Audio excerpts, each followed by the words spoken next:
In 2013, the Water Task Force, or WTF as they're popularly known, put together a very detailed proposal with a lot of research for the Seattle 2030 District Board to include stormwater management in our performance goals, which is a big shift for us. We haven't modified our performance goals at all since we created our group. So it took a lot of background research, a lot of work, a lot of discussion to make that change happen. The Water Task Force, we like to refer to ourselves as the WTF,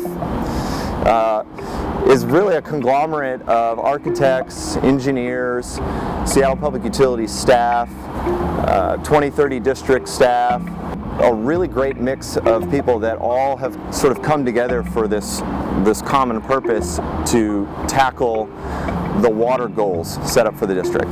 Adding stormwater management to our set of goals will give us more resources, more information that we can bring to building owners. We can now focus time and energy and research on what tools there are in the marketplace for stormwater and on what sort of opportunities there are for collaboration among building owners.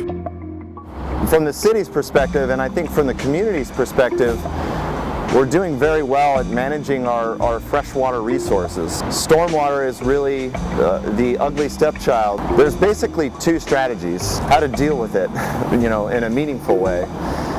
The first is to increase the size of the infrastructure that's in the ground today. That's very costly. So then we started looking at the other strategy. Basically, create a city that acts like a giant sponge.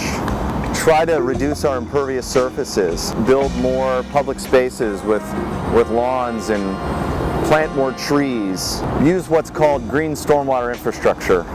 We started looking at stormwater data, calculating how much we could capture, and we're actually just now sort of putting the finishing touches on a metric that is easy for building managers and owners to understand so that they can figure out what can be done on their property to meet the goal, which is to reduce stormwater and potable water use on site by 50% by the year 2030.